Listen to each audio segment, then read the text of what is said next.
درس کے بعد کبھی کبھی اگر دعا کریں تو کریں، لیکن ہمیشہ عادت بنا لینا یہ ہر وہ چیز جو پیارے رسول نے نہیں کیا ہے۔ پیارے رسول کی مجلس مبارک بھی ہوتی تھی، صحابہ کرام، جابر رضی اللہ عنہ، عبداللہ ابن عباس یہاں درس دینے بیٹھتے تھے۔ کبھی میں سوچتا ہوں کہ اللہ تعالیٰ نے توفیق دیا بیٹھنے کی، اگر کوئی بات غلط کہوں گا تو ہمارا بہت بڑا مواخذہ ہوگا۔ وہ جگہ ہے جہاں کی ہمارے صحابہ کرام فتویٰ دیتے تھے، تو کوشش یہ ہوتی ہے کہ فتویٰ بغیر دلیل کے اور صحیح دلیل کے نہ ہو۔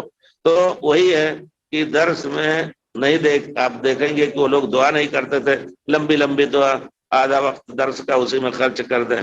پیارے رسول کی خود مجلس مبارک جو ہوتی تھی مسجد میں، نہیں آتا ہے کہ بعد میں آپ دعا کر کے تب اٹھتے تھے۔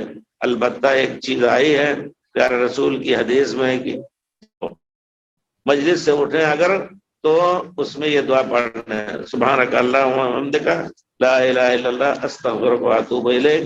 تو انشاءاللہ جتنی کچھ غلط باتیں اگر نکلی ہوئی ہیں زبان سے تو اس کا کفارہ ہو جائیں گی۔ یہ کفارۃ المجلس کے نام یہ دعا مشہور ہے۔